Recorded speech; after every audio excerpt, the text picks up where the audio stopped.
When you think of the Metro series, the first thing that probably pops into your head isn't sunlight. It's darkness, concrete tunnels, your gas mask fogging up while something growls just out of view. Metro 2033 builds its whole personality around that. Claustrophobia, survival, and that constant feeling that everything's just one step away from ending. Every sound matters, every shadow feels alive, and the Metro itself starts to feel like it's watching you. You're never really safe. Not from mutants, not from other people, and definitely not from the world itself. The air feels toxic. The light feels sacred, and silence, that's when you know you're about to die.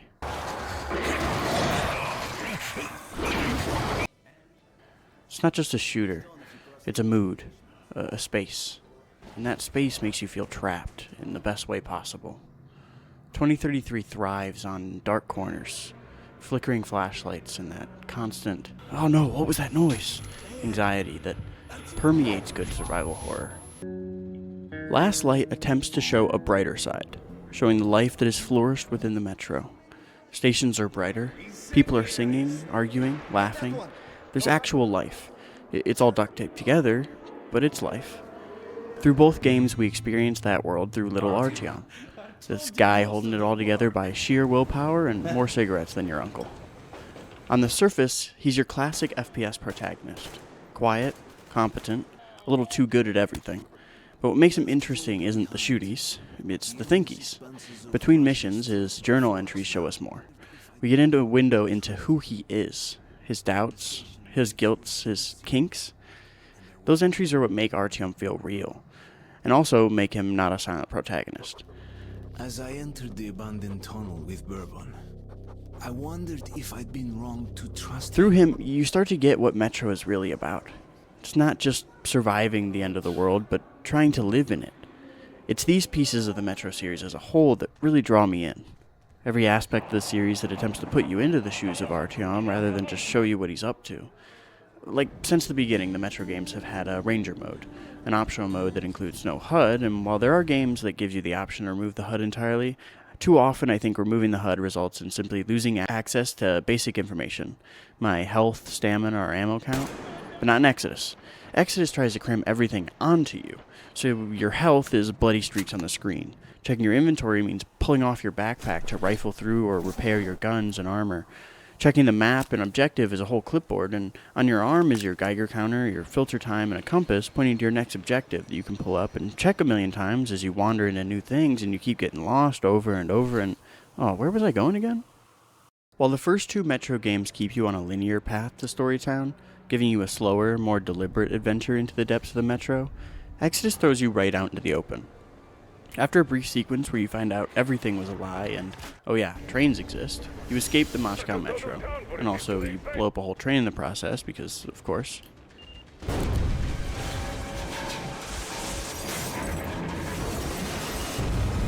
Gone are the days of the low-lit tunnels. Now you've got sunlight, open-ended exploration, and an actual day-night cycle. You can practically feel that sun radiating your skin. Suddenly, you're not crawling through pipes anymore. You're stepping into these massive, semi-open levels that feel like someone dropped Metro and Fallout in a blender. Everywhere you go, there's something. A broken-down shack with a note inside, a guy who wants to learn more about Satan, or just some dudes hanging out by the water having a good day until you accidentally blind them with your flashlight. It's these little moments that make the world feel weirdly alive, surviving however they can, wherever they are. And it goes a long way to making you want to exist in the world. The morality system also gets a glow up. It's still simple, but it finally feels connected to the world. You sneak around, you knock people out, and suddenly you'll be hearing whispers about yourself. Enemies will surrender mid-fight because you're just too scary and awesome, and they just don't want to die. It's so satisfying. And not because you're some unstoppable hero, but because the game's actually remembering what you're doing. The game's reacting to you, and it feels earned. Honestly, just existing in Exodus feels amazing. Wiping your mask, changing your filter, unjamming your gun, it's also tactile. You don't just play Artyom, you are Artyom. Everything has this physical weight to it, like you can feel the dirt under your gloves. It's the kind of game where your brain goes, yeah, this feels good. Everything clicks. The movement, the sound, the grime. And after that whole opening escape sequence, you escape on the Aurora, an old rusted-out train that becomes your moving home base. Every chapter starts and ends here, and over time, the people on board will start to feel like your actual family, the kind you'd risk your life for, or at least battle a giant hell demon to get a teddy bear back for. Between missions, you can hang out, walk through the train cars, listen to people chat, or tell you their entire life story. And you better get that guitar for Stepan, because this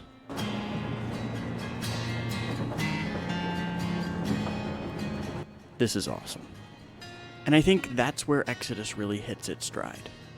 It stops being so much about monsters and tunnels and starts being more about what's still there. The world opens up, but it still feels small and personal. It doesn't push you to complete everything, but it does push you to explore deeply. The fear, it doesn't disappear. It just moves forward. In the tunnels, that fear came from being trapped, from not knowing what's behind the next corner. And now, it comes from being completely exposed. You can see everything around you, and it just compounds. Because Exodus proves something really cool. Claustrophobia isn't about the walls, it's about the pressure. It's that feeling that the world's still closing in on you, even when you're standing in open air. And when the game finally shoves you back into those tight, pitch-black corridors halfway through, it hits a lot harder because now you remember what that freedom felt like. And that's what makes Metro Exodus so special. It cranks the immersion right to the edge. You're not just watching Artyom, you are him. You can feel the mass fogging, the guns jamming, the filter choking out. Everything feels tangible and real. And when it all finally comes together, you, the Aurora, your crew rolling towards whatever's left of the world, it doesn't feel quite like the end. It feels like a beginning, like something to fight for.